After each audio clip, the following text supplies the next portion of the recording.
ఈరోజు మనం ఆలోచించవలసిన సందర్భం ఏంటంటే, కొన్ని క్యారెక్టర్స్ బైబిల్లో ఫెయిల్యూర్ అయిపోయినట్టుగా మనకు కనబడతాయి. ఫెయిల్యూర్ అయిపోయిన క్యారెక్టర్స్ని చదువుతున్నప్పుడు అసలు వీళ్ళ ఫెయిల్యూర్ అవడానికి కారణం ఏంటని ఒకసారి మీరు నిదానించి ఆలోచించండి.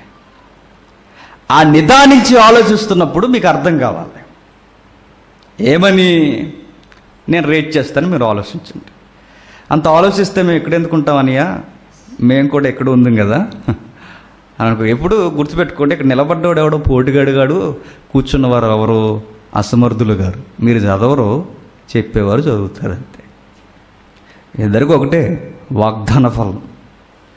ఆలోచించండి, నేను రేట్ చేస్తాను. సౌలు గారు ఉన్నారు. ఎవరు? పాత నిబంధన సౌలు.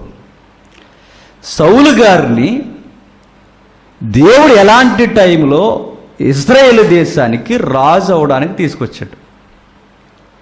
సీన్ ఏం జరుగుతుంది అప్పుడు? బాబు గారు సాఫ్ట్వేర్ ఎంప్లాయ్ కాదు. ఎవరు? సౌలు గారు. అలా అని రాజరికపు కుటుంబం కాదు. ఎవరు? సౌలు గారు. సౌలు గారని మనం ఎందుకు అంటున్నాం? దావీదు గారు అన్నారు కనుక. సౌలు గారు గుర్తుపెట్టుకోండి, అయినప్పటికీ ఆయన చేస్తున్న పని ఏంటంటే, తండ్రి గాడిదలు ఏమయ్యేట? పోయేట. తండ్రి గాడిదలు పోయే గనక బాధ్యత కలిగిన కుమారుడికి అతను గాడి చేస్తున్నది ఏంటంటే, తండ్రి గాడిదలు ఎక్కడున్నాయా అని ఎదుగుతూ తిరుగుతున్నాడు. అంటే ఎలాంటి సీన్లు ఆయన దొరికాడు?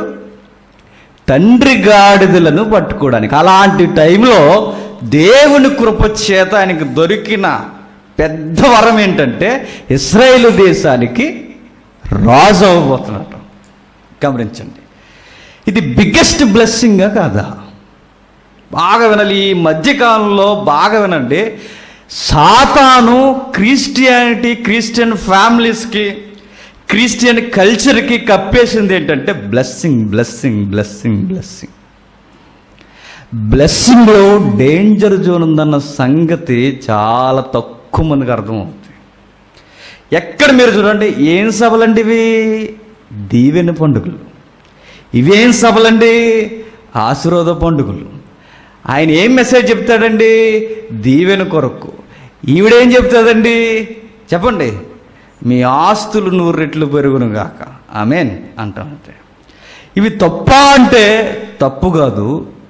సరిగ్గా గ్రహించకపోతే నేను చెప్తున్నాను, చాలా డేంజర్ జోన్లో మనం పడిపోతాం. బ్లెస్సింగ్స్ దేవుడు ఇవ్వడని నేను అంటలా, బ్లెస్సింగ్లోనే డేంజర్ ఉందంటున్నా.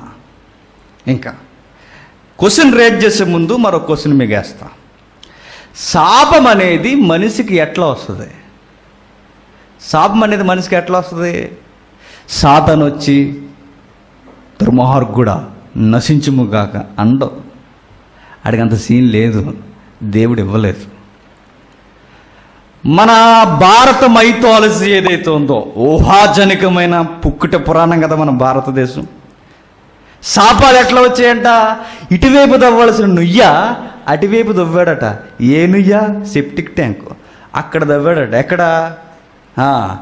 ఆ సైన్యం ఉండాల్సింది ఈ సైన్యం, ఏ ఉన్నాయి కదా దాని పేర్లు, అక్కడ దవ్వాడనేసట. అస్సలు ఇంట్లో సుఖం లేదట, శాపం వచ్చేసిందట. ఇంకా ఏంటి? ఇటు పెట్టాల్సిన గుమ్మం ఇటు పెట్టాడట. తూర్పుకు చూడాల్సిన కిటికీ పరమడుగు చూసిందట. అంతేనట, గృహానికి ఏమొచ్చిందట? శాపం వచ్చిందట. ఇంకా ఏమిరా నీ జీవితం రోజు రోజుకి ఇట్లా దిగజారిపోతుందంటే, నాకు దరిద్రం పేరు పెట్టారు అన్నాడు ఒకడు. ఏం పేరట? నా పేరు బలం బాగోలేదండి అంటే. ఇప్పుడు ఏం చేయాలి మరి? పేరు మార్చేస్తే ఆ జీవితం మార్పు. శాపాలు ఎట్లా వస్తాయని ఏం మాట్లాడుతూ మనిషి యొక్క ఇంటెన్షన్ ఎట్లా ఉందో చూడండి. భారతదేశపు ప్రజానికం వరకు నేను మాట్లాడుతున్నా. శాపం ఎట్లా వస్తుందంటే దిక్కుల్ని బట్టి వస్తుందట. నీ శాపం ఎట్లా వచ్చిందంటే పేరుని బట్టి వస్తుందట. కొంతమంది ఏమన్నారంటే, చెప్పండి, సాతానండి పెద్ద శాపగ్రస్తుడండి. బైబిల్ ఎక్కడ చెప్పలా. శాపం ఎట్లా వస్తే చెప్పను, ఉలుక్కు పడిపోయే మాట. దేవుడిచ్చిన దీవెనలోనే వెనకే రెడీగా ఉంటుంది. ఇదేదో మాకు చాలా డేంజర్గా ఉంది ఈరోజు చెప్పకుండా అన్నట్టు ఉన్నాయి మీ మొఖాలు. నిజమే. శాపం ఎక్కడ స్టార్ట్ అవుద్దంటే మీరు గుర్తుపెట్టుకోవాలి బాగా, దేవుడిస్తున్న దీవెనే సరిగ్గా వ్యవహరించకపోతే శాపం అయిపోద్ది. ఎప్పటికీ అర్థమైపోయి ఉండాలి. మరలా ముందుకు వద్దాం. సౌలు గారిని రాజుని చేశాడు. ఎలా రాజుని చేశాడు? ఆయనకేమైనా క్వాలిఫికేషన్స్ ఉన్నాయా? ఏమీ లేవు. హైట్ ఉన్నాడండి, లాంగ్ హెయిర్ అండి, గోల్డెన్ హెయిర్ అండి, 6 అడుగుల అజానుభావుడు. ఇది క్వాలిటీస్ దేవుడు అసలు చూడటం.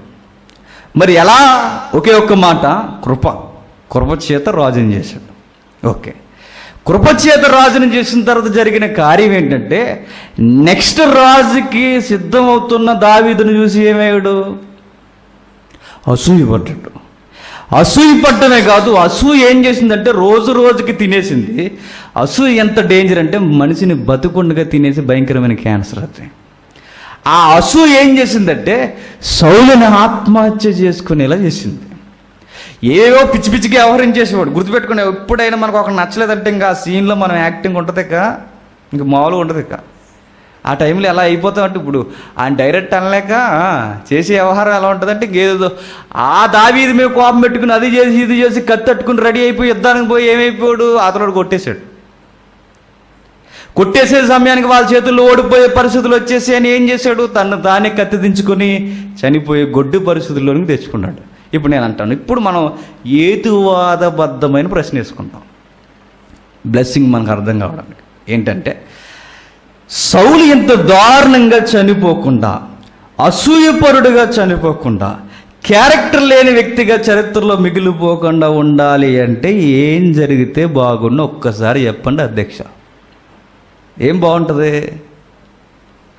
ఆ రోజు ఆ గాడిదల దగ్గర అక్కడే వదిలేస్తే బాగుండు. అవునా కదా? అనవసరంగా రాజు అయ్యాడు. ఇప్పుడు మనకు వచ్చే పెద్ద ప్రశ్న ఏంటంటే, దేవుడిచ్చిన దీవెన సౌలుకి శాపమయ్యిందా అని నువ్వు బైబిల్ని అడిగితే బైబిల్ అంటది అట్లా అనరాదు అంటది. ఫస్ట్ క్వశ్చన్ మీకు అర్థమైందో లేదు. అర్థమైనా అర్థం కాకపోయినా ఇంకా అర్థమైనట్టుగా వ్యవహరించడమే మంచిది, ఎందుకంటే టైం తక్కువ ఉంది. మరలా సౌలు గారిని అక్కడే వదిలేస్తే గాడిదల దగ్గరే వదిలేసి వ్యవహరిస్తే అసలు ఆ భయంకరమైన చావు ఉండేది కాదు, అసూయ ఉండేది కాదు, ఏముండేది కాదు. చక్కగా తండ్రి గాడిదలు మేపుకుంటూ బతికేసేవాడు. అంటే ప్రాబ్లం ఎక్కడొచ్చిందంటే బ్లెస్సింగ్. అంటే దేవుడు బ్లెస్సింగ్ ఇచ్చి తప్పు చేశాడా? హేతువాది అయితే కన్ఫర్మ్ చేస్తాడు, విశ్వాస అయితే అలాగంటే మనమేమైపోతామని భయం వేసి చాలా తెలివితేటలు ఎక్కువ మనకి. ఏమనుకుంటా అందరికన్నా డేంజర్ బ్యాచ్ ఎవరు చెప్పినా ఎటూ కాకుండా మధ్యలో ఊగుతారు చూసారా, అలా డేంజర్ బ్యాచ్ అంటే మనమే. మరి ఇంకొక క్వశ్చన్ రేట్ చేద్దాం. సంసోన్ గారు ఉన్నారు. సంసోన్ గారు ఎట్లా చనిపోయారు? చనిపోవడానికి కారణం ఏంటంటే బూస్ట్ దాగిన రాని బలం వచ్చింది ఆయనకి. ఎవరికి? సంసోన్ గారు. కొడితేనట చెప్పండి, దెబ్బ తిన్నోడికి ఇంక మరలా జీవితం అయిపోయిందని అర్థం అవుతుందట. ఎంత పవర్ఫుల్ పర్సనాలిటీ అని మనం కన్ఫర్మ్ చేసే కన్నా ఎంత పవర్ ఉందంటే దేవుడిచ్చింది ఆయనకి.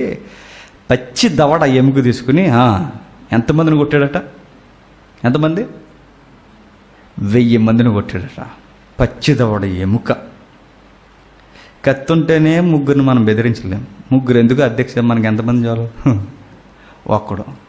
ఆ కత్తి ఉపయోగించడం రాదు, మనమే పెద్ద పెద్ద ఘాట్లెట్ వేసుకుంటాం మనం. అలాంటిది మీరు చూడండి, కత్తి కదా ఆయన చేతిలో ఉన్నది ఏంటి? పచ్చి దవడ ఎముక, గాడిద్ది. 1000 మందిని ఆ రోజు ఎలా కొట్టుంటాడు ఒకసారి. ఏ హాలీవుడ్ మరి ఎలా క్రియేట్ చేయలేడు, కానీ ఎర్రగొట్టేస్తాడు ఆ రోజు. ఆ పవర్ ఏదైతే ఉందో ఆ పవర్తో ఆయనకు ఉన్నది ఏంటంటే పబ్లిక్ టాక్ ఎక్కువైపోయింది. పబ్లిక్ టాక్ ఎక్కువ అవడమే కదా, పబ్లిక్ టాక్లో వెళ్ళిన విషయం ఏంటంటే, ఒక అమ్మాయికి, తమ్ముడు ప్లే చేస్తున్నాడు చూడండి, ఒక అమ్మాయికి అడాప్ట్ అయ్యాడు. ఒక విధముగా చెప్పాలంటే అమ్మాయికి బానిస అయ్యాడు. ఆ అమ్మాయి పేరేంటి? పేరే అదిరిపోద్ది. ఏం పేరు? నేను చాలాసార్లు చెప్పా ఆ పేరు అర్థం. ఏం పేరు? దెలీలా ఔర్ వగలాడి. మరి ఎలా పెట్టుకుంది కానీ ఆ పేరు? వగలాడి వగలాడి వగలాడి వగలాడికి చిక్కాడు. ఎవడు? మన చిన్నవాడు సంసోన్. ఇప్పుడు నేను అంటున్నాం, సంసోను ఏమైపోయాడంటే దేవుడిచ్చిన కృపను అడ్డదిడ్డంగా వాడుకోవడం మొదలుపెట్టిన తర్వాత చివరికి ఎలా చచ్చిపోయాడంటే ఆత్మహత్య చేసుకుని చచ్చిపోయాడు, 2 కళ్ళు బాగొట్టుకొని. ఇప్పుడు సీన్ మరలా వెనకొద్దాం. సంసోనికి ఇంత ఎనర్జీ ఇవ్వకపోతే 2 కళ్ళు పోతాయా? చెప్పండి, పోవు. సంసోనికి ఇంత ఎనర్జీ లెవెల్స్ లేకపోతే అంత టాక్ ఆఫ్ ది టౌన్ ఉండదు. ఆ అమ్మాయి దగ్గరికి వెళ్ళే అవకాశం కూడా ఉండకపోయినా, ఒకవేళ అమ్మాయి దగ్గరికి వెళ్ళినా ఈ విధముగా ఇరుక్కుపోయే అవకాశాలు అంత క్రైసిస్ ఆయన జీవితంలో ఉండదు. అంటే ఇప్పుడు మరలా మన క్వశ్చన్ రావచ్చు, సంసోనికి దేవుడు ఎనర్జీ ఇచ్చి తప్పు చేశాడా అని నువ్వు బైబిల్ నడితే మరలా బైబిల్ అంటది అట్లా అనరాదు అని. మరో క్వశ్చన్ వచ్చింది. ఇస్కరియోతు యోధ ట్రెజరీ మెంబర్ ఆయన ఎవరు? యోధా, మన బ్రదరు యోధా గారు. చూడండి, యోధా గారు శిష్యుడు అవడమే కాదు, 12 మంది శిష్యుల పట్టికలో ఆయన ఒకడు. 12 మంది శిష్యుల పట్టికలో ఆయన ఒకడు. అంటే 12 మంది శిష్యుల పట్టికలో ఒకడైనప్పుడు మీరు గుర్తుపెట్టుకోండి, అలాంటి ఉన్నతమైన స్థితి ఆయనకి ఇచ్చినప్పుడు మనం అర్థం చేసుకోవాల్సింది ఏంటంటే భయంకరంగా ఆయన ఉర్రుబోసుకుని చచ్చిపోయాడు. ఎక్కడ? మళ్ళీ ఇదొక క్వశ్చన్ ఉంది బైబిల్లో. బైబిల్ చదువుతున్నప్పుడు క్వశ్చన్స్ వస్తాయి, బైబిల్ చదవకపోతే ఏమి రావు, ఇలా మౌనం వస్తుంది అనమాట. క్వశ్చన్ ఏంటంటే ఉర్రుబోసుకుని చచ్చిపోవడం ఒక దగ్గర ఉంటుంది, తలకిందులుగా పడిపోయి చనిపోయాడని ఒక పుస్తకంలో ఉంటుంది. తలక్రిందులుగా పడిపోయి చనిపోయాడు అన్నది అపోస్తుల కార్యములు, ఉరిపోసుకుని చనిపోయాడు అన్నది సువార్తలు. ఇప్పుడు రెండిట్లో ఏది రైటు అంటే మొత్తానికి ఏది వదలన్నారు. బైబిల్లో ఎర్రర్స్ ఉన్నాయి, తప్పులు ఉన్నాయి, పొంతన లేని సందర్భాలు ఉన్నాయి, ఇదిగో ఒక కేసు కూర్చి ఇదిగో పొంతన లేని సాక్ష్యాలు ఉన్నాయి అని తేల్చిపడేసి కొట్టిపడేస్తారు. మనకు అలా ఉండకూడదు. రెండిట్లో ఏది రైట్ అంటే 2 రైటే. ఏం జరిగి ఉండాలి? సీన్లోకి ఊహించండి. ఎత్తైన స్థలంకి వెళ్ళాడు. ఉరుబోసుకోవాలంటే ఏముండాలి? ఉరుబోసుకోవాలంటే వాళ్ళు నిలబడేసుకుంటే అవ్వదు. ఎత్తైన స్థలం ఉండాలి, ఎత్తైన స్థలం ఉండాలి. ఎత్తైన స్థలం ఇతగాడు ఎక్కడికి వెళ్ళి ఉండాలంటే ఖచ్చితంగా ఏదో ఎత్తైన, అది యెరూషలేము ప్రాంతం అంటే గుట్టలు, మెట్టలు, కొండల ప్రాంతం. ఆ కొండల ప్రాంతానికి ఆయన ఎక్కువ ఉండాలి. ఆ కొండల ప్రాంతానికి వెళ్ళిన తర్వాత ఊరేసుకోవాలంటే ఏముండాలి? చెట్టు ఉండాలి. చెట్టుకి ఈయన ఊరేసిన తర్వాత ఏమై ఉండాలి? తాడు తెగి ఉండాలి. ఇది పెద్ద కేసేం కాదు.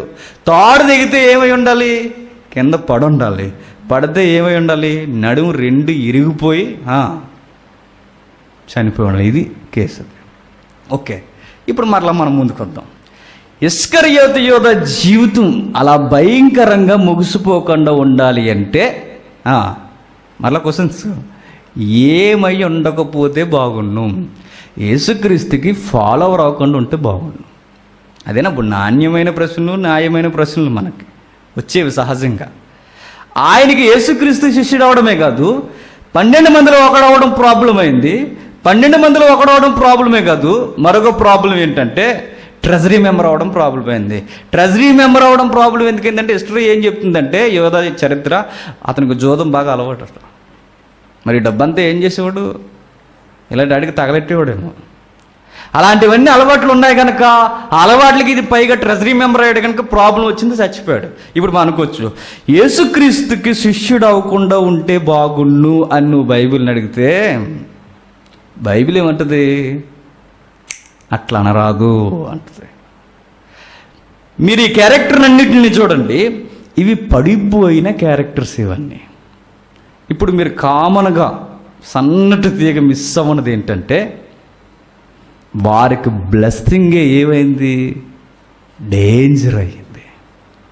ఇప్పుడు ఎట్టండి, దేవుడా మమ్మల్ని దీవించవయ్యా అంటే మనకు వెనకే పలకరించేది ఏంటి చెప్పండి? చెప్పండి, డేంజర్ ఉంటుంది అన్నమాట. ఇంకా మనకు బాగా అర్థం కావాలంటే బిలాం ఉన్నాడు. బిలాం పడిపోవడానికి కారణం ఏంటి? ఆయనకు ఒక వరం ఇచ్చేసాడు దేవుడు. ఏమని? నువ్వేదంటే అది, నువ్వు శపిస్తే శాపం, నువ్వు దీవిస్తే దీవెన. దీనికి ఏమైందంటే ఈ దీవెన చివరికి దేవుని ప్రజలనే శపించడానికి రెడీ అయిపోయాడు ఆయన. చివరికి ఆయన ఏమయ్యాడు? గాడి చేత చెడామాడ తిట్టించుకుని చరిత్రలో అధ్వానమైన బోధకుడిగా మిగిలిపోయాడు. ఎవరు? బిలాము. బిలాముకు వచ్చిన ప్రాబ్లం ఏంటంటే దేవుడు హయ్యర్ బ్లెస్సింగ్ ఇవ్వడం. అవునా? అంటే కామన్గా మనకు అర్థమయ్యేది ఏంటంటే దీవెన ఇవ్వడం తప్పు కాదు దేవునిది, దీవెనకు తగినట్టుగా వ్యవహరించకపోవడం తప్పు గుర్తుపెట్టుకోండి. శాపం దేవుడిస్తాడా అంటే ఆయన ఉద్దేశం అది కాదు. శాపం సాతాన్ని ఇస్తాదంటే వాడికి అంత సీన్ లేదు. శాపం మనం నివసిస్తున్న దిక్కుల నుండి వస్తుందంటే అది మైథాలజీ, అసలు ఆన్సరే లేదు. శాపం ఎక్కడి నుండి వస్తుందంటే ఎక్కడి నుండి రాదు. శాపం ఎక్కడి నుండి వస్తుందంటే గుర్తుపెట్టుకోండి, నీ దీవెనకు తగినట్టుగా నువ్వు వ్యవహరించకపోతే నీకు వచ్చేదే శాపం. ఎందుకు ఈ పరిస్థితి మనం ఆలోచించాలంటే నేడో రేపు అన్నట్టుంది. ఎవరు రాకడా? ప్రభు అయిన యేసుక్రీస్తు వారు రాకడా. రోజు రోజుకి వింతైన కార్యక్రమాలు చూడండి ఎలా కళ్ళ ముందు కనబడుతున్నాయో. రోజు రోజుకి వింత అసలు ఎవడైనా కళ్ళ అనుకోడు ఇలాంటివి వస్తాయని. ఇంకా ఏమొస్తాయో, ఇంకా రకరకాల జరగచ్చు. మిడతలు వస్తున్నాయట. ఎందుకు వస్తున్నాయి ఎవడో తెలుసు అధ్యక్ష, వస్తున్నాయి అంతే. ఇన్ని రోజులు రాని మిడతలు ఈరోజు ఎందుకు వస్తుంది అంటే వాటిని అడిగి ఏం చెప్తాయో. మన ఇంట్లో ఇంకో 4 పిల్లలు నెట్టి వెళ్తాయి అంతేనా? ఒక్కోటి ఎన్ని గుడ్లు ఎడుతున్నారా తమ్ముడు? ఒక్కొక్క మిడత 200 గుడ్లు ఎట్టేస్తుందట. చూసారా? 200 గుడ్లు ఎట్టేస్తుందంటే అది 200 పిల్లల్ని అప్పటికప్పుడే పెట్టేస్తే ఏమైపోవాలి?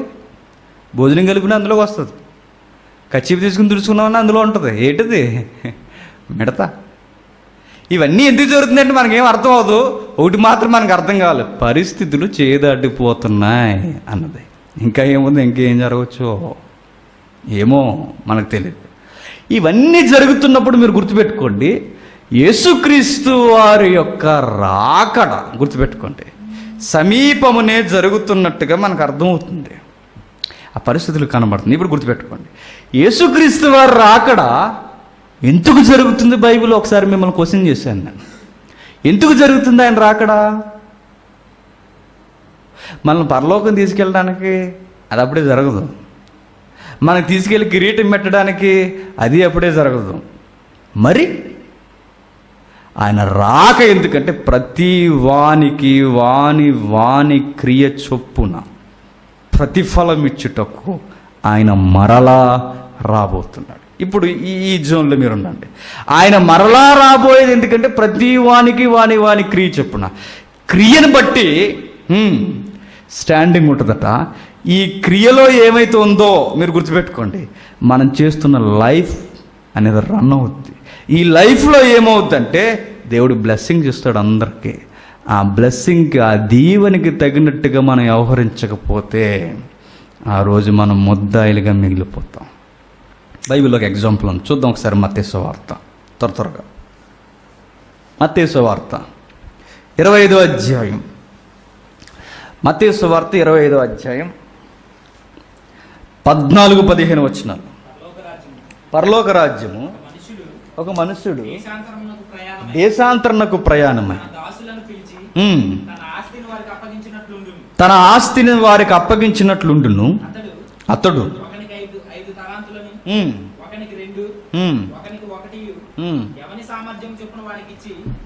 ఎవని సామర్థ్యం చొప్పున వానికి ఇచ్చి వెంటనే దేశాంతరము పోయిన. బాగా వినండి, ఒకనికి 5, ఒకనికి 2, మరొకనికి 1. అర్థమవుతుందా? 5, 2, 1. ఇప్పుడు గుర్తుపెట్టుకోండి, జరిగింది ఏంటంటే ఇచ్చిన ఆయన దగ్గర ఉండలేదట, ఊరెళ్ళిపోయాడట. ఏ ఊరు వెళ్ళాడు మనకు తెలియదు, చాలా దూరం అయితే మాత్రం వెళ్ళాడని అర్థమైంది. కంట్రీ దాటేసిన వ్యవహారం అక్కడ, దేశాంతరం వెళ్ళిపోయాడు. 5, 2, 1 ఇచ్చాడు, బాగుంది. ఇచ్చి చేతుల్లో పెట్టినప్పుడు ఏమన్నా ప్రాబ్లం వచ్చిందా? రాలా. 5 ఇచ్చినప్పుడు 5 వాడి చేతులు ఉన్నప్పుడు ప్రాబ్లం లేదు. 2 ఇచ్చి 2 వాడి చేతుల్లో పెట్టినప్పుడు ప్రాబ్లం లేదు. 1 ఇచ్చి 1 వాడి చేతుల్లో పెట్టినప్పుడు ప్రాబ్లం లేదు. ప్రాబ్లం ఎప్పుడు వచ్చిందంటే ఆయన ఊరు నుండి వచ్చింది. ఊరు నుండి వచ్చాక ఏమొచ్చింది? వచ్చిన ఆయన చూసి చక్కటి మాటలు చెప్పడు. ఆయన వచ్చి ఏమడుగుతాడట? నీకు 5 ఇచ్చి తిని వాటిని ఏమి చేసి తివి, నీకు 2 ఇచ్చి తిని వాటిని ఏమి చేసి తివి, నీకు 1 ఇచ్చి తిని ఏమి చేసి తివి. ఏమి చేసాడు మన బ్యాచ్? కప్పెట్టాడు గొడవ లేకుండా. అంటే ప్రాబ్లం ఎక్కడ వస్తుందంటే దేవుడు ఇస్తాడు, ఇచ్చినోడికి గుర్తుపెట్టుకోండి, ఇచ్చినప్పుడు తీసుకున్నప్పుడు చాలా ఉరకలాయిస్తూ ఆనందం అనుకుంటుంది, అదే బ్లెస్సింగ్. దాని తలంత అన్నారు, టాలెంట్ అన్నారు, దీవెన అన్నారు, రకరకాల వ్యాఖ్యానాలు ఇచ్చారు. అది తీసుకున్న తర్వాత మీరు గుర్తుపెట్టుకోండి, బాగానే ఉంటుంది పరిస్థితి, ఆనందంగా ఉంటుంది చేతుల్లో ఉన్నప్పుడు. మరలా ఆయన తిరిగి వచ్చినప్పుడు నీ జీవితంలో నువ్వేం చేసావని మనకిచ్చిన సామర్థ్యాన్ని అడిగితే వాని క్రియ చొప్పున ఆ రోజు ఆయన తాట తీస్తారు ఒక్కొక్కడికి. అది ఆ రోజు జడ్జిమెంట్ జరిగేది. దీవెనలు ఇవ్వడం తప్పు కాదు, గుర్తుపెట్టుకోండి. దేవుడు దీవెనిచ్చి తప్పు చేయడు. దీవెనికి తగినట్టుగా మనం వ్యవహరించకపోతే జరిగేది ఏంటి? తప్పు. దీవెన అనగానే మనం అనుకుంటాం ఏ శ్రమ లేకుండా లైఫ్ అంతా ఏసీ వేసుకున్నట్టు ఉంటుంది అనుకుంటాం. మనం కాదు. దీవుడు అంటే ఏంటి చెప్పనా? అదొక బాధ్యత, భారం. దేవుడి దగ్గర నమ్మకం, వ్యవహరించడం, రోజు రోజుకి దేవుడిని అర్థం చేసుకోవడం. చూద్దాం అసలు దీవెనలు అనేవి ఎక్కడ ఎట్లా బైబిల్లో స్టార్ట్ అయ్యాయి. ఎక్కడ? మాకు ఎందుకని మాకు ఏ దీవెన లేనప్పుడు అనుకుంటున్నారు? దీవెన లేకపోతే ఇక్కడ ఉంటారు మీరు? మిడతల్లో మిడత అయిపోతారు రేపటికి కదా. దీవెనలు ఉన్నాయి, గుర్తుపెట్టుకోండి. నాకు ఇన్ని దీవెనలు ఇచ్చేవా తండ్రి అని ఆ రోజు అందరికీ అర్థమవుతుంది. కానీ మనం అనుకుంటాం నాకు ఏ దీవెన లేదని. నువ్వు చాలా దీవెనలు పొందుతున్న విషయం మర్చిపోకు. ఇంకా బతుకున్నావంటే అదే పెద్ద దీవెన. ఇదిగో మనూరు కూడా వచ్చేసిందండి. ఎవరా అమ్మ? కరోనా. కరోనా అంటే ఏంటి? లాటిని కూడా అనుకుంటుంది. కిరీటం అందరికీ పెడుతుంది. ఏంటి? కిరీటం. మనూరు కూడా వచ్చిందంటే పెట్టడానికి. ఏంటి? కిరీటం. ఈ కిరీటం నువ్వు దక్కించకపోతే గుర్తుపెట్టుకో, ఆ కిరీటం నీకు వచ్చినా గుర్తుపెట్టుకో, ఈ కిరీటం లేకపోతే చాలా డేంజర్. ఒకవేళ ఈ కిరీటం దైవికమైన కిరీటం అనుకుంటే ఆ కిరీటం మన మీదకి వచ్చిన ప్రాబ్లం, చచ్చిపోయిన మరలా. ఓకే, బ్లెస్సింగ్ అనేది ఎట్లా స్టార్ట్ అయింది బైబిల్లో చూద్దాం. ఆదికాండం మొదటి అధ్యాయం. ఆదికాండం మొదటి అధ్యాయం 28వ వచనం. వందల సార్లు చదివేసిన వచనాలు, కానీ ఈరోజు ఒక కొత్త యాంగిల్ మనకు కనబడుతుంది. దేవుడు మనతో మాట్లాడతాడు. చూడండి, మొదటి అధ్యాయం 28వ వచనం. దేవుడు వారిని దీవించను. ఎట్లనగా మీరు ఫలించి అభివృద్ధి పొంది విస్తరించి దానిని లోపరుచుకున్నట్టు సముద్రపు చేపలు, ఆకాశ పక్షులు, భూమి మీద ప్రాకు ప్రతి జీవిని వేలుడని దేవుడు వారితో చెప్పెను. బాగుండండి. ఈ దీవెన్ని మీరు జాగ్రత్తగా గమనించండి. దేవుడు వారికి ఏం చెప్తున్నాడంటే, 2 ఉన్నారు అక్కడ. ఎవరు?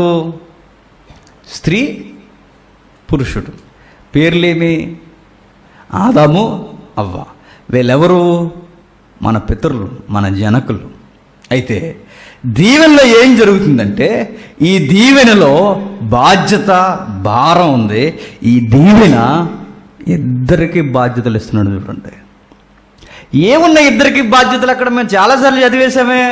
మాకు కనబడితే నీకేం కనబడింది అంటే, నాకు కనబడలా. శ్రద్ధ పెట్టి చూస్తే పరిశుద్ధాత్ముడు కళ్ళు తెరుస్తాడు అన్నమాట. బైబిల్తో వచ్చి గొడవ ఏంటంటే, చాలాసార్లు చదువుతాం, కానీ ఆ రోజు చదివినప్పుడు నీకు సడన్గా మెరుస్తుంది. ఆ మెరిచిన మెరుపు ఏదైతే ఉందో అదే సంఘానికి చెప్పు, కరెక్ట్గా హృదయాలకు తాగుతుంది. ప్రసంగానికి సీక్రెట్ ఏంటంటే ఇవే సీక్రెట్లు. చాలామంది అడుగుతారు, నువ్వు ఎలా ప్రిపేర్ అవుతావు అంటే, ఇలాగే ప్రిపేర్ అవుతావు. చాలామంది అడుగుతారు, నువ్వు ఎలా ప్రిపేర్ అవుతావు, నువ్వు బైబిల్ ఎలా చదువుతావు అంటే, ఏం చదువుతావు? శ్రద్ధగా చదువుతాం అంతే. అంతేనా? ఇంకేమైనా ఉంటుందా? అంతేనా? లేకపోతే ఒకసారి పర్లోకం వెళ్ళి వస్తామా? వాళ్ళ దేవుని ఉంటుంది. మనం ఏం పద్మాసన లంకలు ఉన్నామా వెళ్ళి రావడానికి? శ్రద్ధ చదవాలి. నాకు అర్థం కాదు, నీకు ఎందుకు అర్థమైందంటే అక్కడే అర్థమైపోవాలి, నువ్వు శ్రద్ధ చదవట్లేదు అని. అలా నా స్వనీతి చెప్పుకునే ప్రయత్నం కాదు, మనకి ఇన్ని రోజులు అర్థం కాదు అక్కడ ఉందని మనం అని కలుపుకొని చెబుతున్నాను అక్కడ. ఒకసారి చూద్దాం. దేవుడు వారినట దీవించాడట. ఎట్లనగా మీరు ఫలించి అభివృద్ధి పొంది విస్తరించి భూమిని నిండించి దానిని లోపరుచుకోండి. ఇప్పుడు నేను అడుగుతున్నాను, దీని రీజనింగ్ అనుకుంటారో ఏ లెక్క అనుకుంటారో మీ తీసుకుంటారో తీసుకోండి. ఈ బ్లెస్సింగ్ని స్త్రీ పురుషులు ఇద్దరికి విడదీయాలి. ఎట్లా విడదీస్తారు? ఈ బ్లెస్సింగ్ లేదు, ఇది స్వాస్యం, ఒక విధంగా ఇది ప్రాపర్టీ, ఆస్తి. ఈ ఆస్తి, దేవుడిచ్చిన ఈ ఆస్తి అనే దీవెన ఇప్పుడు వీళ్ళిద్దరికి విడదీయాలి. ఎట్లా విడదీస్తారు? బైబిల్ చెప్తుంది ఏమనంటే, ఫలించి అభివృద్ధి పొంది. అక్కడికి ఆపండి. ఫలించి అభివృద్ధి పొంది. ఫలించి అభివృద్ధి పొందడం అంటే, ఫలించి అభివృద్ధి పొందడం అంటే మనకు అన్ని డౌట్లు వచ్చిన గొడవ. ఫలించి అభివృద్ధి పొందడం అంటే పిల్లల్ని కనడం, అదేనా? పిల్లల్ని కనడం, గర్భఫలం. ఇప్పుడు అంటాను, ఫలించి అభివృద్ధి పొందడం అన్న దానికి ఫలించడం అని జోన్ ఎవరికి అప్లై అవుద్ది? స్త్రీకి. ఫలించి అభివృద్ధి పొంది అంటే, ఫలించి అభివృద్ధి పొందడం అన్న ఇది ఏదైతే ఉందో ఈ బ్లెస్సింగ్లో ఆమె వర్తించేది ఏంటంటే పిల్లల్ని కనడం. స్త్రీకి వస్తుంది ఆ బ్లెస్సింగ్. అది నెక్స్ట్, లోబరుచుకో. దాన్ని ఏలు. దేన్ని? భూమిని. భూమిని లోబరుచుకుని ఏలుడి. ఏలికగా లోబరుచుకుని అక్కడ ఏలాల్సింది ఎవరంటే ఎవరు? ఆదాం. ఆదామునే ఏలికగా ఎందుకు పెట్టాడంటే, ఏదేని వనంలో ఏలికగా కాపరిగా పెట్టింది ఎవరిని? ఆదాముని. ఆదాము కాపరకుంటే ఆదాముకి కాపరకున్న ఆదాముకి స్త్రీ ఎందుకు వచ్చింది? ఆదాముకి భయం వేస్తుందని రాలా. ఎందుకు వచ్చింది? సహకారిగా వచ్చింది. సహకారిలో మనకు కనబడాల్సింది ఏంటంటే, దేవుడు వారికి దీవెనిచ్చినప్పుడు ఆ దీవుల్లో మనకు అర్థం కావాల్సింది, ఈమె ఫలించి అభివృద్ధి పొంది విస్తరించడానికి ఈమె పాత్ర ఉంది. అంటే ఒక దీవెనలో ఏముంటుందంటే బాధ్యతలు ఉంటాయి. దీవెన అనగానే డిమ్మున ఏదో ఎలిగేసి ఆ బ్లాక్ అండ్ వైట్ మూవీస్ ఫీలింగ్లు పోక మనకి, దీవెన అనగానే ఉన్న పాటున పెంకిటిల్లు ఏమైపోద్దట. ఇది కాదు దీవెన అంటే. దీవెన అంటే ఏంటో చెప్పనా? నీకు బాధ్యతలు అప్పగింపడ్డం. ఆ బాధ్యతలు దేవుడు ఎందుకు అప్పగిస్తాడంటే, రోజు రోజుకి నువ్వు దేవునికి దగ్గర కావడం. ఆదామవ్వలకి దేవుడు ఇచ్చిన తర్వాత మీరు గుర్తుపెట్టుకోండి, గర్భధారణ అనగా గర్భాన్ని ధరించడం స్త్రీకి దీవెనైతే, భూమిని ఏలి భూమిని పండించి వాటిని తినే బాధ్యత, తెచ్చే బాధ్యత ఎవరిదంటే ఆదాము. ఇప్పుడు మీరు కావాలంటే చూడండి, ఇప్పటికి మీరు స్త్రీ యొక్క దేహాన్ని, పురుషుడి యొక్క దేహాన్ని ఒకసారి ఆలోచించండి. పురుషుడి యొక్క దేహం మీరు చూడండి, ఫిజికల్గా పురుషుడికి స్టామినా ఎక్కువ ఉంటుంది, ఫిజికల్గా స్త్రీలకి స్టామినా తక్కువ ఉండదు. ఎందుకు? ఎందుకంటే అనకూడదు, బైబిల్ సెన్స్ తెలిసిన వారు. ఆమె ఫిజికల్ పర్సనాలిటీ ఎందుకు అలా ఇవ్వబడిందంటే, ఆమె నెరవేర్చవలసిన వాగ్దానం ఏంటంటే పిల్లల కండం. ఆమె అలా డిజైన్ చేయబడింది. ఎవరు? స్త్రీ. ఆమె అలా డిజైన్ చేయబడ్డానికి కారణం ఏంటంటే ఆమె పిల్లల కండానికి. ఇతడు ఇంత ఫిట్గా డిజైన్ చేయబడ్డానికి కారణం ఏంటంటే ఇతడు సేద్యం చేయడానికి. పురుషుడికి ఎందుకు ఫిట్నెస్ ఉంటుందంటే వీడు బలమైన పనులు చేయడానికి. స్త్రీ ఎందుకు అంత సున్నితమైన దేహంతో ఉంటుందంటే ఆమె పిల్లలకనే బాధ్యత ఆమెకుంది. మేము సమానం అంటే ఇక్కడ వర్తించదు అధ్యక్ష అని చెప్తుంది.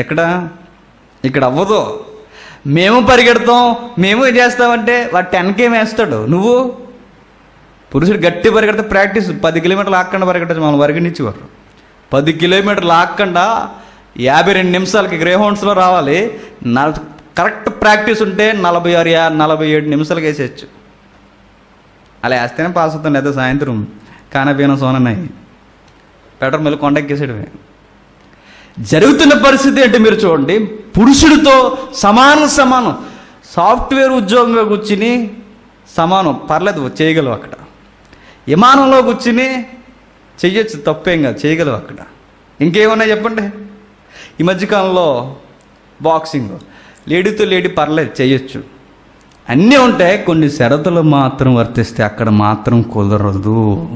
స్త్రీయే, పురుషుడు పురుషుడే. బాగా అర్థం కావాలంటే బ్యూటిఫుల్ ఎగ్జాంపుల్ ఇచ్చింది బైబిల్. కన్ను ఉందనుకోండి, కన్ను పైన ఉంటుంది, అరికాలు కింద ఉంటుంది. కన్ను పైన ఉంది, దీనికి అస్సలు పని పడలేదు, పైన కూర్చుని ఉంది. నేను మాత్రం ఊరికి అరిగిపోతున్నాను, నేను పైకి వెళ్తా, దాని కిందకి రమ్మనండి అని అరిగాలందనుకో ఏమవుద్ది? ఏమవుతుంది చెప్పండి? ఇక్కడ పెద్ద పెద్ద బొప్పులు వస్తాయి. ఎక్కడ తలకి ఎందుకు? సూపు అరికాల్లో ఉంటే ముందుకు నడిస్తే తగిలేదు ఎక్కడ? ఇక్కడేగా. కన్ను అనుకుందట అరికాలు ఊరంతా తిరిగేస్తుంది, అరికాలు ఊరంతా తిరిగేస్తుంది, నేను మాత్రం ఇక్కడ ఊరికి అలా చూడాల్సి వస్తుంది, నేను తిరుగుతా అన్నదంటే ఏమవుద్ది? ఏమవుద్ది? ఈ రెండింటికి అవిందో లేదు తర్వాత విషయం, కానీ మొత్తం సిస్టమ్ అంతా ఏమవుతుంది చెప్పండి? కొలాప్స్ అవుద్ది. అర్థం అవ్వాల్సిన సారం ఏంటంటే ఎవరు చేసే పని వాళ్ళు చేయాలి.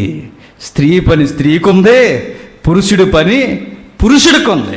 ఇప్పుడు గుర్తుపెట్టుకోండి, వాళ్ళకి దీవెన ఎందుకు ఇవ్వబడిందంటే మనం గమనించవలసింది, వాళ్ళకి దీవెన బాధ్యతగా ఇవ్వబడింది. దేవుడు దీవెనలు ఎందుకు ఇస్తాడు ఇప్పుడు మీకు అర్థమైపోవాలి. బాధ్యతతో వ్యవహరించడానికి దేవుడు దీవెనలు ఇస్తాడు. మనం దీవెన పొందుకుని మర్చిపోయేదేంటి చెప్పండి? బాధ్యతలు. దీవెన వచ్చాక మరీ చెడిపోతాం కదా చెప్పండి? ఈయన రోగంతో చచ్చిపోతాడు అనుకున్నారండి, కానీ బతికాడు. బతికిన తర్వాత ఏమేడట? ఇంకో 2 ప్లెక్కలు ఎక్కువేసాడట. అలాంటి బ్యాచ్ లేరు. పెళ్ళే కాదనుకున్నావు నీ మొండి బకాయికి పెళ్ళి అయిందండి, చచ్చికి రావడం మానేసింది. ఎవరు? ఈవిడ గారులేండి. ఎవరు? పెళ్ళి కాదనుకుని ఈ మొండి బకాయికి పెళ్ళి అయింది, చచ్చికి రావడం మానేసింది. చూసారా ఎలా ఉన్నా? దీవెనలు వచ్చేసరికి మనిషి చేసే నిర్లక్ష్యపు ధోరణి ఏంటంటే ఏంటి చెప్పండి? నిర్లక్ష్యంగా వ్యవహరించి దేవుడిచ్చిన దీవెన్ని శాపంగా మార్చుకోవడం. సాతానేసిన ఎత్తుగాడు ఏంటంటే సువార్తను అడ్డగించి ఏం సభలు పెట్టించాడు? దీవెన సభలు, ఆశీర్వాద పండుగలు. చెప్పండి, ఇంకా ఏమేం ప్రాబ్లమ్స్ ఉన్నాయో అన్నీ మీకు వస్తాయి. పోనీ ఇస్తాడు దేవుడు, తీసుకోండి కాదంట్లా. దీవెనికి తగినట్టుగా మీరు వ్యవహరిస్తున్నారా? ఎందుకు ఇచ్చాడు? హిజ్కియా అన్నాడు, హిజ్కియా అలా చనిపోతే బాగుండండి రోగం వచ్చి. హిజ్కియాకి 15 సంవత్సరాలు వచ్చి ప్రాబ్లం వచ్చింది ఆయన లైఫ్లోకి.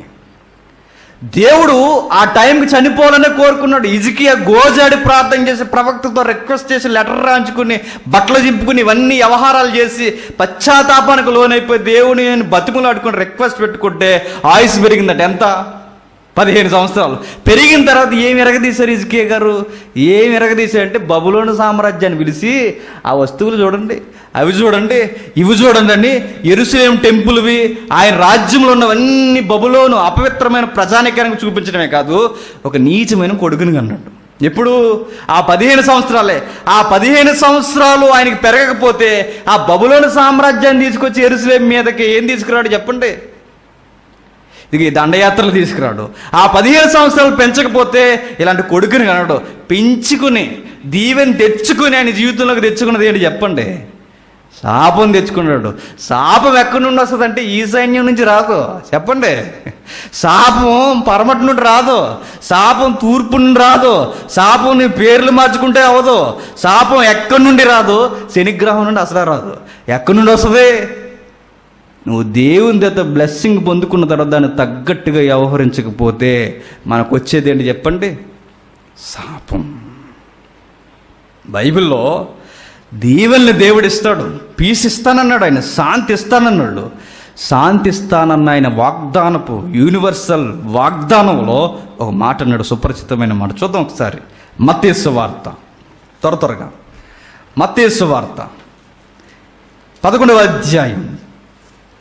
మత్తయి సువార్త 11వ అధ్యాయం. మర్చిపోకుండా వచ్చిన 28, 29. ప్రయాసపడి భారము మోసుకుంటున్న సమస్త జనులారా నా యొద్దకు రండి, నేను మీకు విశ్రాంతి కలుగజేతును. నేను సాత్వికుడను, దీన మనసు గలవాడును గనక మీ మీద నా కాడి ఎత్తుకొని నా యొద్ద నేర్చుకునుడి, అప్పుడు మీ ప్రాణములకు విశ్రాంతి. ఎంత క్లియర్గా ఉందో చూడండి వాగ్దానం. ఇది వాగ్దానమా కదా? ఈ వాగ్దానాలు మనకు కనబడం. నీ పిండి పిసుకు తొట్టి ఏమవ్వాలట? 100 రెట్లు అవును కాక అమ్మయ్య అనుకుంటాము. ఇంకేమున్నాయి చెప్పండి వాగ్దానపు వచనాలు ఏమున్నాయి? నువ్వు నడిచి మార్గములో యెహోవా నీకు తోడును గాక. వెంటనే స్పీడ్గా 50 మీద వెళ్ళేవాడు 8 మీద వెళ్ళిపోతుందట, 70, 80 మీద వెళ్ళిపోతుంట. నీకు అలా అర్థమైంది? అది కాదు, దేవుడు చెప్తున్నాడు చూడండి ఏమని. ఆయన ఏమని చెప్తున్నాడంటే, ఆయన విశ్రాంతిని ఇచ్చేటప్పుడు గుర్తుపెట్టుకోండి ఏమి ఇస్తున్నాడట? బాధ్యత. కాడెత్తుకోండి. కాడి అంటే భారం, బాధ్యత. దేవుడు ఒక వాగ్దానాన్ని ఇచ్చే ముందు భారాన్ని పెట్టి బాధ్యతను మన మీద దీవెనగా పెట్టి ఏమంటున్నాడంటే నేర్చుకోండి అన్నాడు. నేర్చుకోవడం అంటే కాడి పెట్టి నేర్చుకోవడం ఏంటి? కాడంటే సువార్త భారం, దేవుని యొక్క చిత్తం. కాడి పెట్టుకుని నేర్చుకోవడం ఏంటి? అందులో నేర్చుకోవడం ఏముంటుంది? నేర్చుకోవడం అంటే దేవుడిచ్చిన దీవెనలో రోజు రోజుకి బాధ్యతకి వ్యవహరిస్తే దేవుడు రోజు రోజుకి మనకు అర్థమవుతాడు. అదే నేర్చుకోవడం. బాధ్యతలు వ్యవహరిస్తున్నప్పుడు, బాధ్యతలు పాటిస్తున్నప్పుడు యజమాని మనకు రోజు రోజుకి బాగా అర్థమవుతాడు. అది నేర్చుకోవడం. ఒకరోజు మనకు కరెక్ట్ విశ్రాంతి దొరుకుతుందట. అంటే శాశ్వతమైన విశ్రాంతి మనకు దొరకాలంటే దేవుడు దీవెనలు ఇస్తాడు. ఆ దీవెనలు ఎందుకు ఇస్తాడంటే ఇక్కడ సుఖపడిపోవడానికి కాదు, ఆ దీవెనని బాధ్యతగా మనం వ్యవహరించడానికి. అందుకు దీవెన ఇస్తాడు. నోవహుకి దేవుడు పని అప్పగించాడు. ఎన్ని సంవత్సరాలు? 100 సంవత్సరాల పై మాట. నోవహుకు 100 సంవత్సరాల పని అప్పగిస్తే ఆ పనిలో నోవహు ఏమి నేర్చుకున్నాడు చెప్పండి? ఆ పనిలో నోవహుకు వచ్చిన ట్యాగ్లైన్ ఏంటంటే, భూమి మీద అంతట్లో ఏం కనబడ్డట? నీతిమంతుడు అనే లైన్ వచ్చింది. ఆ లైన్ రావాలంటే మీరు గుర్తుపెట్టుకోండి, ముందే ఉన్న ఆ లైన్ ఇంకా నిలబడాలంటే గుర్తుపెట్టుకోవాల్సింది ఏంటంటే, ఆ 100 ఏళ్ళు ఆ బాధ్యత వాడగట్టుకుని అందులో నువ్వు బతుకుతావు అన్నది దీవెనా కాదా? ఇక దీవెన అంటే మీకు వజ్రాలు వైడేరియాలు అవి గుర్తు రాకూడదు. బతికుండడం కూడా దీవెనే. 100 ఏళ్ళు ఆయనకి బాధ్యత నేర్పించింది. దేవుని దగ్గర నేర్చుకున్నాడు ఆయన చాలా విషయాలు. సమాజానికి దేవుని చిత్తానికి ఎంత వ్యత్యాసం ఉందో నేర్చుకున్నాడు. వాళ్ళ ఫ్యామిలీ కూడా నేర్చుకుంది. మోసే గారిని చూడండి. మోసే గారు భూమి మీద అంతట్లో మిక్కిలి సాత్వికుడు అని తేల్చబడ్డాడు. ఆ సర్టిఫికెట్ ఆయన రావడానికి ఆయనకి ఇచ్చిన దీవెనంటే 40 ఏళ్ళు నడిపించడం. అదే ఆయనకి వచ్చిన దీవెన. మీరు ఏ వ్యక్తిని చూడండి బైబిల్లో, దీవెన అనగానే వాళ్ళు చేసింది ఏంటి? ఫెయిల్యూర్ అయిపోయిన క్యారెక్టర్లు చూడండి, నిలబడి దీవెన పొందిన క్యారెక్టర్లు చూడండి. వాళ్ళకి వీళ్ళకున్న తేడా ఏంటంటే, బాధ్యతగా వ్యవహరించిన వారు దీవెన పొంది వ్యవహరించారు, మంచి సాక్ష్యంతో చచ్చిపోయారు. ఇచ్చిన దీవెనకి తగినట్టుగా వ్యవహరించిన వారు చచ్చి చెడ్డ సాక్ష్యంగా మిగిలిపోయారు. అదే శాపం. శాపం అనగానే మీరు ఎక్కడికి వెళ్ళిపోయి దురాత్మల సమూహం ఇదనుకోకండి. శాపం అంటే దేవుడు మనకిచ్చే, అయ్యగారు నీకు ఏదైతే ప్రార్థన చేయమని నువ్వు కోరుతున్నావు, అయ్యగారు ఇదిగో మాకు ఇలా అయిపోవాలని అంటే, ఇంత పెరిగిపోవాలంటే నువ్వు అంత పెద్దది రెడీ చేసుకుంటున్నావు ఏంటి? అది ఆ మాటగా అలా అనకూడదు. మీరు అపసారం అపసారం అపసారం అని. వాళ్ళకి అపసారం, మనకేంటి చెప్పండి? మన తదాస్తు ఉందో ఏంటి? ఆమేన్ అయిపోద్ది. ఇక అలా అయిపోయింది చూడండి. గమనిక ఏంటంటే, ఆదామవ్వల జీవితాన్ని మీరు గమనిస్తే ఏదైతే వాళ్ళకి దీవెనలు ఇచ్చాడో అవే వాళ్ళకి శాపం అయిపోయింది. ఎట్లా అంటే, అవ్వమ్మకి గర్భధారణ దీవెనగా ఇవ్వబడింది. బాధ్యత విస్మరించారు ఇద్దరు. సరదాగా అర్థం కావడానికి చిన్న ఎక్స్ప్లెనేషన్ ఇస్తాను వాళ్ళిద్దరి గురించి. ఏదైనా తోటలో వాళ్ళు ఏం చేసి ఉంటారు అసలు? డ్యూయిట్లు పాడుకున్న గొడవ లేకుండా. ఎవరు డ్యూయిట్లు పాడాడా ఆదాం గారు అంటే? మరి పాడాడు. ఆయన చూసిన అన్నీ వేసేసాడు ఒక డ్యూయిట్. డ్యూయిట్ వేరు, సోలో సాంగ్ వేరు. అది తెలుసుగా. సోలో సాంగ్ అంటే హీరోయిన్ ఉండదు, డ్యూయిట్ అంటే హీరోయిన్ ఉంటుంది. హీరోయిన్ ఎవరు? అవ్వమ్మ. ఏమి తమ్ముడు కరెంట్ పోయిందా? ఓకే సరే. వీళ్ళిద్దరూ చేసింది ఏంటంటే, చెట్లు చూసి పుట్టలు లేవులన్నీ అర్థం కావడానికి ప్రాస వచ్చింది. చెప్పింపడేగా పుట్టలు వచ్చాయి.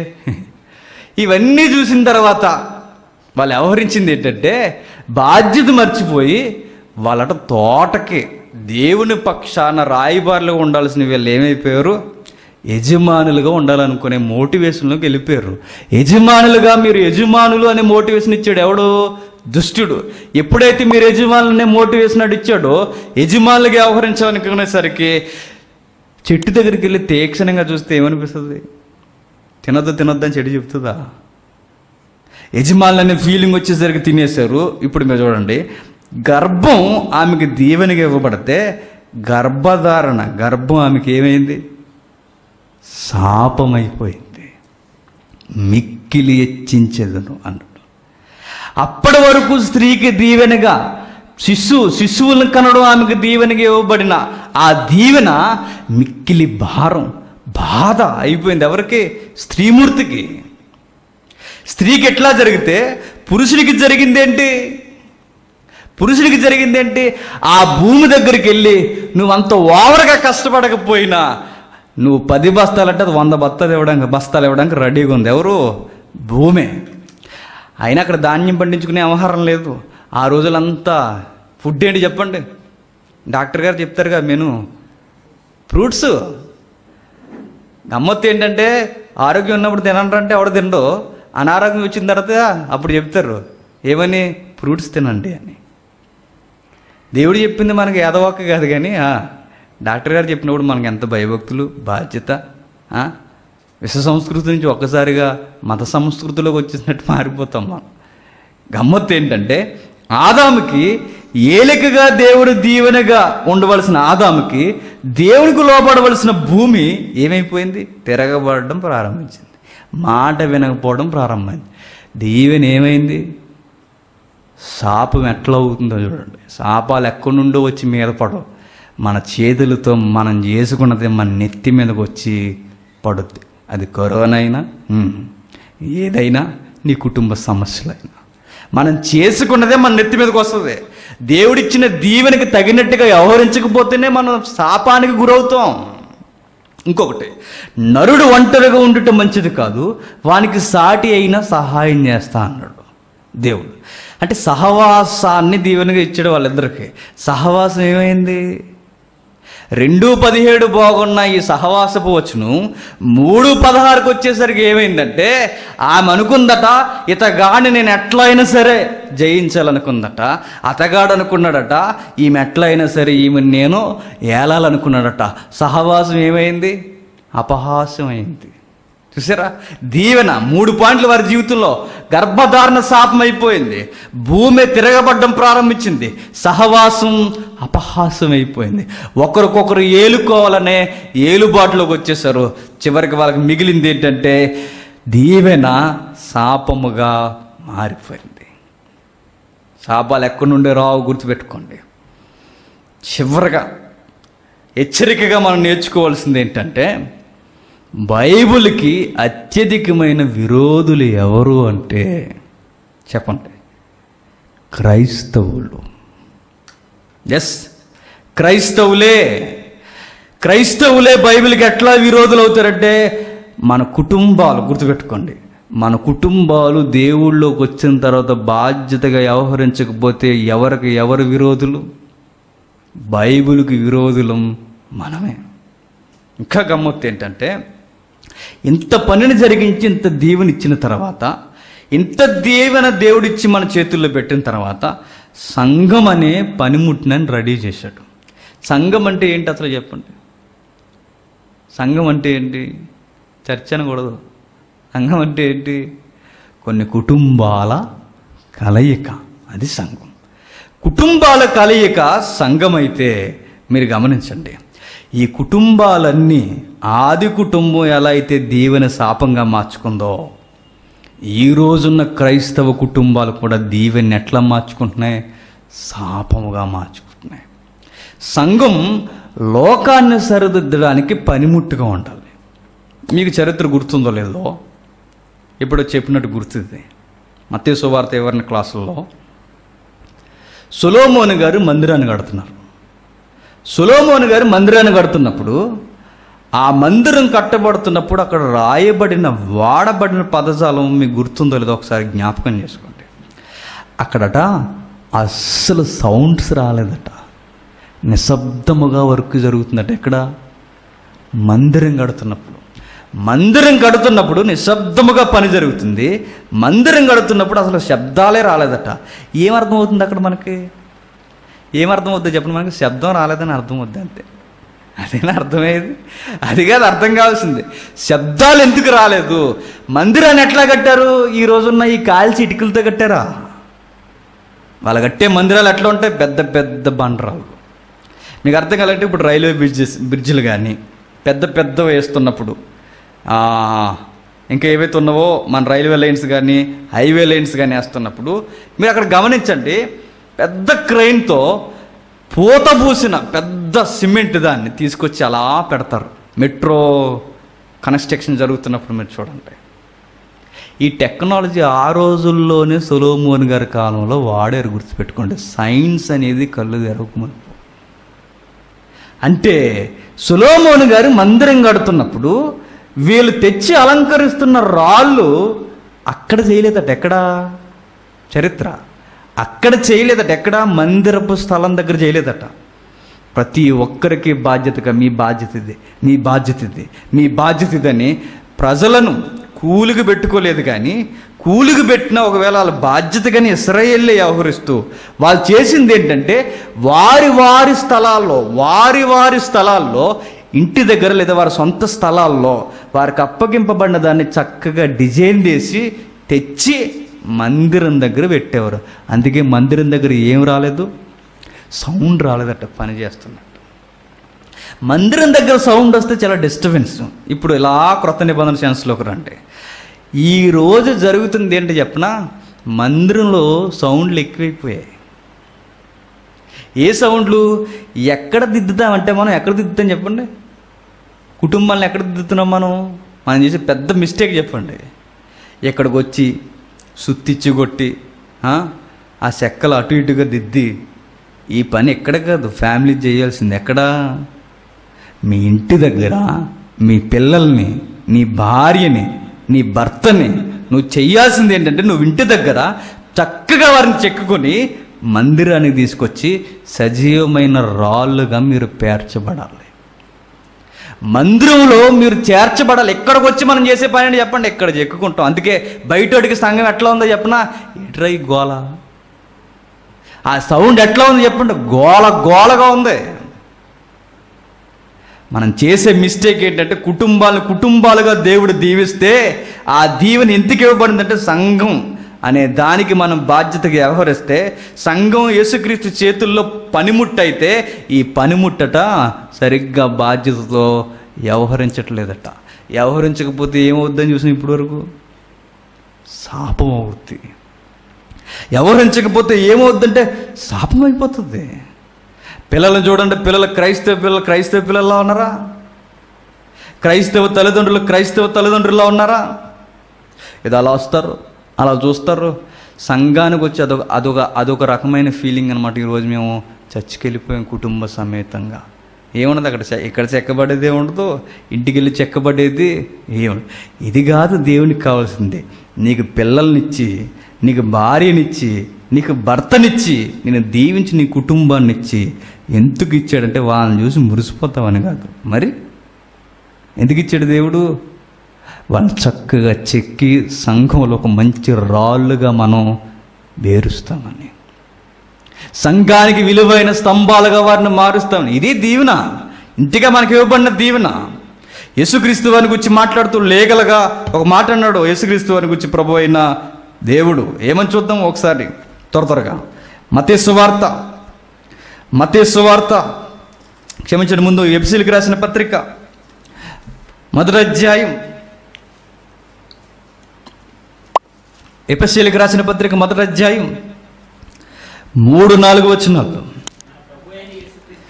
మన ప్రభు అయిన యేసుక్రీస్తు యొక్క తండ్రి అయిన దేవుడు స్తుతింపబడునుగాక. ఆయన క్రీస్తునందు పరలోక విషయములలో ఆత్మ సంబంధమైన ప్రతి ఆశీర్వాదమును మనకి అనుగ్రహించిన. ఎంత బాగుందో చూడండి. ప్రతి దీవెన మనకు అనుగ్రహింపబడిందట. మనకి అంటే సంఘం అంటే కుటుంబాలంటే నువ్వు నేను, మనందరికీ దీవెనలు అనుగ్రహింపబడ్డాయట. ఎట్లనగా తన ప్రియుని యందు తాను ఉచితముగా మనకు అనుగ్రహించిన తన కృపా మహిమకు కీర్తి కలిగినట్లు తన చిత్త ప్రకారమైన దయా సంకల్పం చొప్పున యేసుక్రీస్తు వారి ద్వారా తనకి కుమారులుగా, ఇప్పుడు బాగా వినండి, కుమారులుగా అన్న పదం వాడాడు చూడండి. ఏంటట? కుమారులుగా. ఇది ఏ భాష చెప్పనా? లీగల్గా మాట్లాడే టెర్మినాలజీ అది. చిల్డ్రన్స్ అని ఉండదు, మీరు కావాలని చూసుకుంటే ఎక్కడికి పోయి చూసుకుంటారు. కుమారులు అని ఉంటుంది. సన్స్ వేరు, చిల్డ్రన్స్ వేరు. కుమారులే అని ఎందుకు బైబిల్లో పౌలు గారు వాడారంటే, చట్టపరమైన హక్కులకి హక్కుదారులను ఏమంటారంటే రోమా చట్ట పరిధిలో కుమారులు అంటారు. మనల్ని దేవుడు ఎలా తీసుకున్నాడంటే ఆయన స్వాస్యానికట హక్కుదారులుగా మనం తీసుకున్నాడట. ఆయన స్వాస్యానికి హక్కుదారులయ్యే అర్హత మనకుందా? ఏ కొసాన్నైనా మనకు కనబడుతుందా? లేదు. ఎవడైనా దేవుని స్వాస్యానికి హక్కుదారుడు కాగలడా? ఎప్పటికీ కాలేడు. కాలేమని గ్రహించిన పరమందున్న దేవుడు కుమారుని అడ్డు పెట్టుకుని, కుమారునికి ఎన్ని హక్కులైతే ఉన్నవో ఆ స్వాస్యానికి సంబంధించిన హక్కులన్నీ ఆయన ద్వారా మనందరికీ హక్కులు ఇచ్చాడట.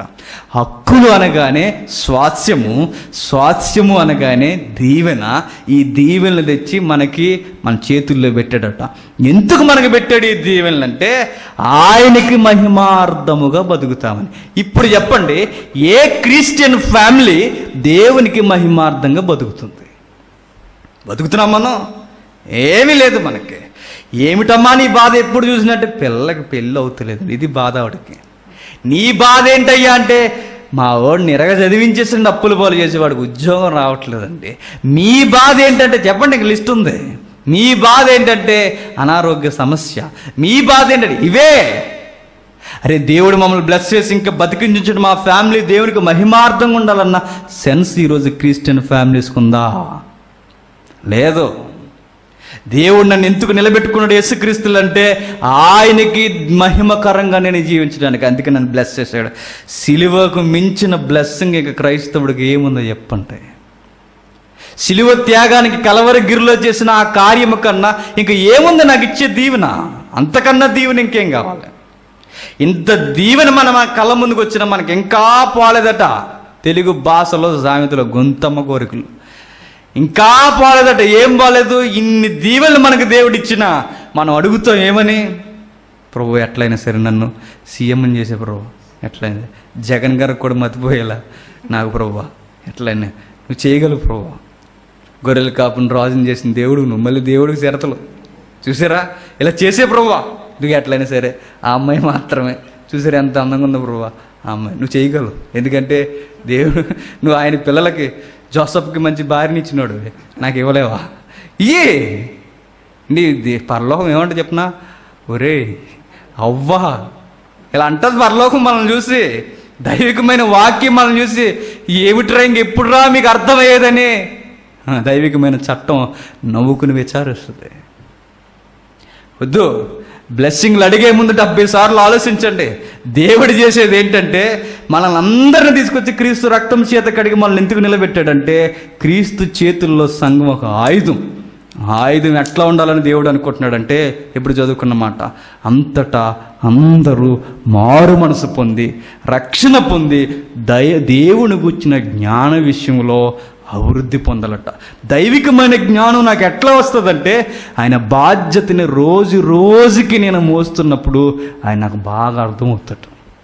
అది నాకు అర్థమైనప్పుడు రక్షణ అనుభవం అందరికీ నేను ఇవ్వగలను. నేను నిలబడింది ఎందుకంటే మరొకటి రక్షణ ఇవ్వడానికి. నేను నిలబడింది ఎందుకంటే ఇంకా దీవులను కుమ్మరించవయ్యని అడగడానికి కాదు. అది దీవునంటే. ఇంకా బైబిల్ ఏమని చెబుతుందో చూడండి, ముగించుకుందాం. పేతురు రాసిన మొదటి పత్రిక, చివరిగా పేతురు రాసిన మొదటి పత్రిక 1వ అధ్యాయం, పేతురు రాసిన మొదటి పత్రిక 1వ అధ్యాయం 17వ వచనం.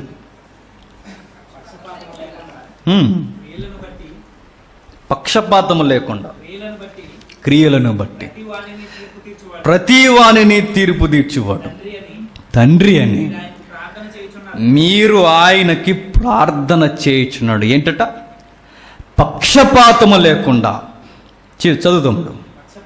పక్షపాతము లేకుండా క్రియలను బట్టి ప్రతి వానిని తీర్పు తీర్చువాడు తండ్రి అని నీ రాయినికి ప్రార్థన చేస్తున్నాడు. ఇప్పుడు నేను అంటాను, రాసిన పేతురు గారు అమాయకులా, చదువుతున్న మనం అమాయకులు? పేతురు గారు ఏమని రాస్తున్నాడు? ఆయన ఏమని రాస్తున్నాడంటే, మనం ఎలా ప్రార్థన చేస్తున్నాం అంటున్నాడు ఆయన. తండ్రి, నువ్వు ఎవరి క్రియలకు తగినట్టుగా వాళ్ళకు నువ్వు ప్రతిఫలం ఇస్తామని మీరు ప్రార్థన చేస్తానంటాడు. నిజంగా చెప్తున్నాను, ఈ వాక్యానికి తగినట్టుగా మనం ప్రార్థన చేసామా? చెప్పండి. ఈ సంఘమైనా, ఏ సంఘమైనా, ఈ సార్వత్రిక సంఘంలో ఈ స్థానిక సంఘాలు ఏవైనా, తండ్రి మా క్రియలకు తగ్గ ప్రతిఫలం నువ్వు ఇస్తావు, నీ దీవెనికి తగినట్టుగా వ్యవహరించకపోతే మేము మూల్యం చెల్లించుకోవాలని ప్రార్థన చేసే భక్తులు ఉన్నారా? లేరు. మోకాలేస్తే మనకు లిస్ట్ వచ్చేస్తుంది. ఏం లిస్టు? కిరాణా షాప్ లిస్టులో వస్తుంది మనకి. ఇచ్చే ప్రభా, అయినా నువ్వు అన్నా ప్రభా, చేపను అడిగితే పామునిస్తావు నువ్వు, మళ్ళీ ఆయనకి కొట్టేసినవి ఇవన్నీ లోక సంబంధమైనది. దేవుడు ఇస్తాడు, ఎవడంట్లా గుర్తుపెట్టుకోండి. నీకు ఇచ్చే కొలది నీ గుండెల్లో ఉండాల్సింది ఏంటంటే, నేను ఇంకా నమ్మకంగా ఉండాలి. చెడ్డ దోసుడా వాడు ఏమి చేశాడట?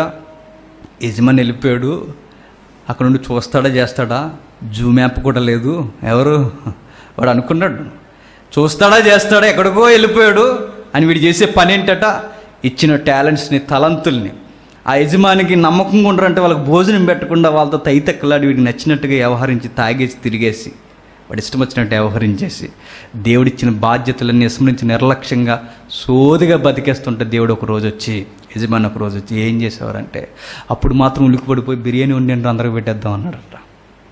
చెడ్డ దోసుడా, వీడిని తీసుకెళ్ళి నరికేయండి అని ఉంటుంది బైబిల్. ఇదే పదం, నరికేయండి, ఈయన తీసుకెళ్ళని ఉంటుంది.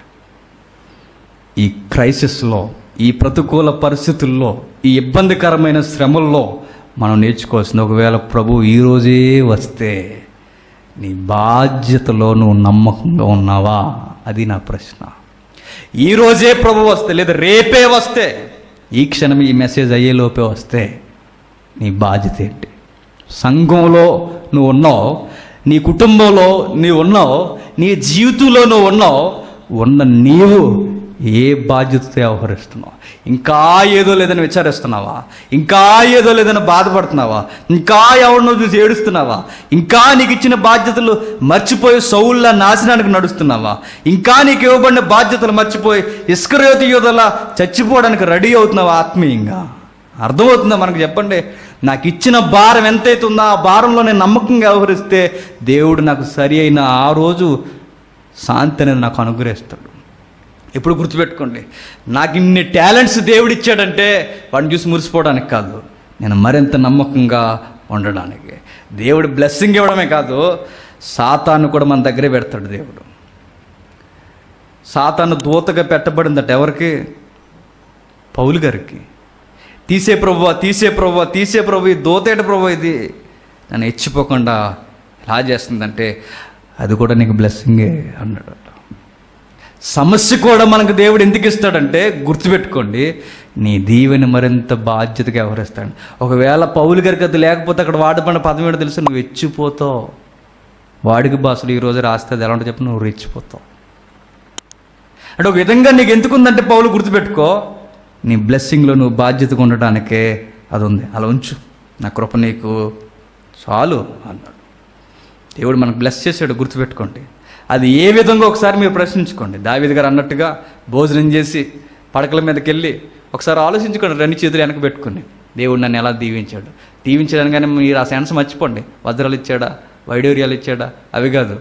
మీకు ఏమేం దీవెలు, నీకు ఏ మేలు చేశాడో నీకు అర్థమవుద్ది. ఆ మేలన్నిటికీ తగినట్టుగా మీ ఫ్యామిలీ మీరు వ్యవహరించకపోతే చెప్తున్నాను, భారీ మూల్యం మనం చెల్లించాల్సిందే. ఒకరోజు ఒక మాట అన్నాడు యేసుక్రీస్తు వారు. ఏమనంటే 38 సంవత్సరాల నుంచి పడిపోయి ఉన్నాడట. ఎవరు అతగాడు? ఎవరో లేని అమాయకుడు, వృద్ధుడు. 38 సంవత్సరాలు పడిపోయి ఉంటే ఎవరో లేరా. యేసుక్రీస్తు వారు వచ్చేసరికి స్వస్థత పొందగోరుచున్నావా అని అడిగితే అతగాడు అన్నమాట, అయ్యా నాకెవ్వరూ లేరయ్యా, నేను ఒంటరిని. 38 సంవత్సరం నుంచి ఇలాగే పడిపోయి ఉన్నాను. నాకన్నా ముందుగా ఎవడో ఒకడు ఆ కోనేటిలోకి దూకుతున్నాడు, నన్ను తోసేవాడు, నన్ను తీసుకెళ్ళేవాడు నాకెవ్వరు లేరు, నేను ఒంటరిని, అమాయకుడిని అన్నాడు. ప్రభు అన్నాడు, నీ పరుపెత్తుకున్నాడు అన్నాడు. వెంటనే దీవెని పొంది స్వస్థత పొంది అక్కడి నుంచి వెళ్ళిపోయిన తర్వాత స్వస్థత పొంది ఉరుకులు వేసుకుంటూ అక్కడి నుంచి వెళ్ళిపోయాడు. కంగారులో మర్చిపోయింది ఏంటంటే ఆయన ఎవరో మర్చిపోయాడు. మర్చిపోయిన తర్వాత ఆయన వ్యతిరేకులు అపోనెంట్స్ వచ్చి అతను అడుగుతున్న, ఎవర్రా నేను స్వస్థతపరిచింది, అది విశ్రాంతి దినంలో, ఈ టైంలో నేను స్వస్థతపరిచింది ఎవరు ఎవరు అని అడిగితే అతగాడు అన్నాడు, అతగాడు ఎవరో నాకు తెలీదు అన్నాడు. నెక్స్ట్ టైం యేసుక్రీస్తు వారు వాడికి ముఖాముఖిగా ఒక సందర్భం వచ్చింది. అప్పుడు ప్రభు అయిన యేసుక్రీస్తు వారు అన్న మాట నీకు నాకు మనందరికీ భయం పుట్టించే మాట. చూద్దాం యోహాను సువార్త, చివరిగా యోహాను సువార్త 5వ అధ్యాయం, యోహాను సువార్త 5వ అధ్యాయం 14వ వచనం.